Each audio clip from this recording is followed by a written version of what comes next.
The Battle of Kursk occurred on July 5, 1943, when Hitler devised a plan to launch a sneak attack on the 175-mile-wide Bulge salient in Russia named Kursk, located south of Oryol and north of Kharkov, and 150 miles deep into German territory.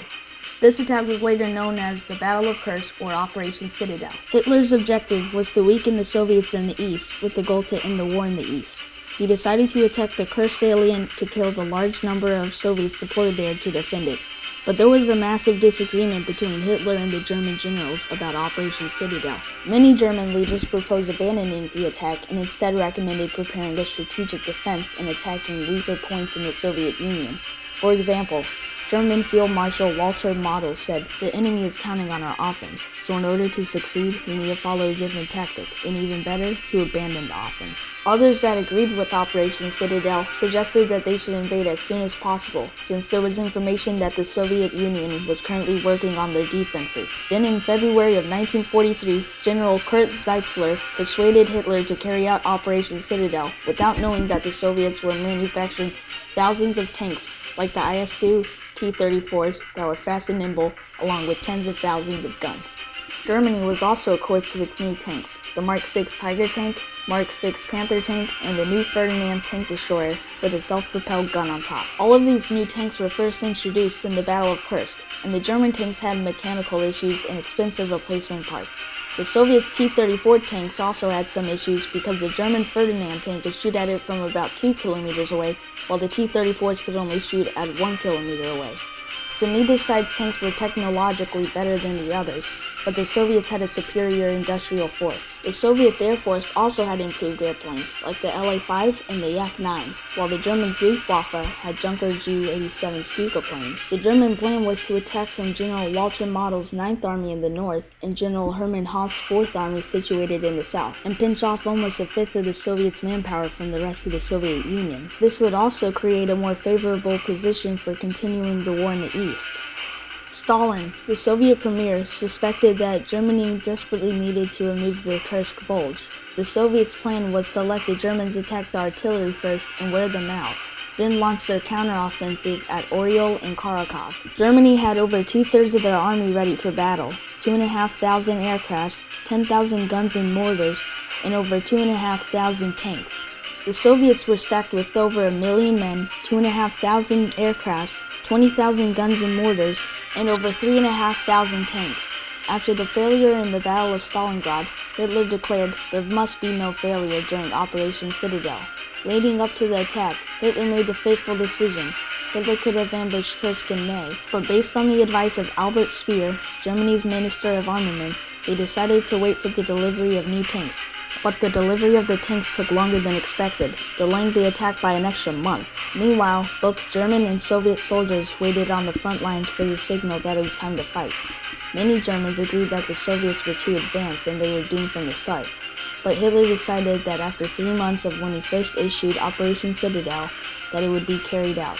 Hitler described how if the Germans were victorious at Kursk, it would have the effect of a beacon around the world, showing that Germany was still strong. On July 4th, German commanders announced that they finally had all their equipment for the battle and that they would fight in the morning.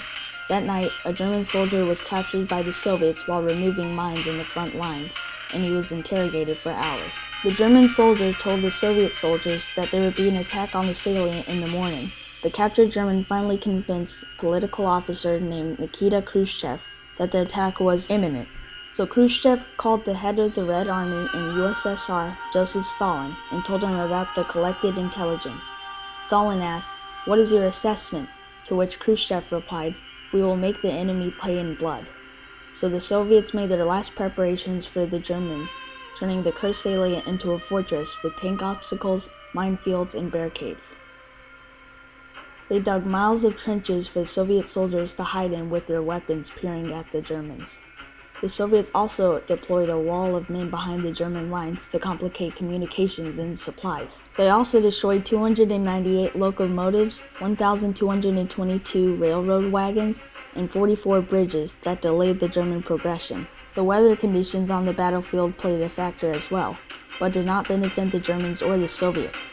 The Black Earth produced dust storms, causing Germany's advanced aircraft support to be cut off from the battlefield. Soviet soldier Lev Nikolaevich Malvinovsky recalls how he had to endure awful heat while fighting. He wrote, "My tunic was soaked." Then at night around midnight on July 5th, thunderstorms erupted, turning the ground into mud, slowing and stopping most tanks in their tracks. The battlefield was covered with dust and smoke because of all the exploding bombs, making it very hard to see into the distance. The new equipment impacted the battle as well. The Ferdinand tank destroyer struggled during the battle in close combat, and the machine guns mounted on top found it very hard to shoot the Soviets. The Tiger tanks were very heavy and slow compared to the fast Soviet T-34s. The Tiger tanks also had frequent mechanical breakdowns. Meanwhile, when the dust and smoke cleared, the Germans and Soviets rushed to the skies, hoping to surprise the enemy. However, this did not work out for either side, and instead created a massive battle in the sky, with over 400 aircraft whirling and chasing into each other. But later, as the smoke and dust settled, the intensity of the ground battle elevated. Men jumped on the tops of tanks to take out turrets. Soldiers faced tanks charging at them full speed, and flamethrower teams burned their way forward, burning men alive. The Germans traveled through minefields to be met by barbed wire and tanks, then to fight their way through the treacherous battle to be met by another minefield. In both north and south, as the Germans slowly made their way through the lines, the death count tallied up. 18-year-old Soviet soldier named Denis Ilyushin described the battle when he was under fire and his charger, the soldier who fetched him ammunition's legs were torn off. Ilyushin wanted to help him when his commander stopped him and told him that was the medic's job. He was told to continue fighting. He said, "Of course we were worried, but we had to fulfill the task that we were given." Another Battle of Kursk survivor named Vasily Goncharov was 18 when he was drafted, and told a story about when he was a platoon commander who was operating 76mm cannons at the infantry lines and destroying 7 German tanks, one of which was a Ferdinand tank destroyer. One more eyewitness of the Battle of Kursk was Soviet General Lev Korzun, who joined the Red Army at the age 17 and had a life-or-death moment. He said, "The Germans would light up the front lines with their missiles, and it felt as if we were surrounded." He then explained how the Germans outnumbered them and it felt as if they were trapped.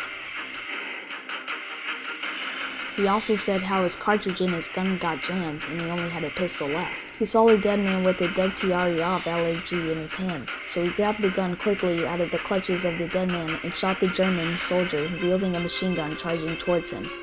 It was not until July 11th when the German momentum started to evaporate. Even though they had reached some significant objectives, Hitler ordered them to keep pressing forward. In the south of July 12th, the Germans progressed 10 more miles. Then the Soviets immediately began to counterattack and push the Germans back into one of the single largest actions in the Battle of Kursk, when 700 German tanks fought against 850 Soviet tanks. This tank showdown was 8 hours of constant melee, and the clash broke Germany's ability to attack any further into the Kursk salient. On July 13th, after no progress was made, Hitler called off Operation Citadel, before suffering another devastating loss like Stalingrad. But it was too late. The Soviets continued to attack, and the Germans were pounded by tanks, artillery, and aircrafts, inflicting great amounts of damage. Eventually, Germany retreated past Kursk and Kharkov, and the Soviets were able to recapture these cities. Then on July 24th, the Battle of Kursk officially ended. With the largest tank battle in existence, the Germans lost 2,000 tanks and artillery, and the Soviets lost 6,000 tanks. The Germans also lost over 200,000 soldiers, and the Soviets lost about 250,000. Germany lost over 600 aircrafts, and the Soviets lost over 1,000 aircrafts. In the end, the Soviets were able to replenish their forces after the mind-blowing number of losses, but the Germans could not recover from the heavy losses. The Battle of Kursk marked not only the turning point for the war in the Eastern Front, but was also one of the turning points in World War II.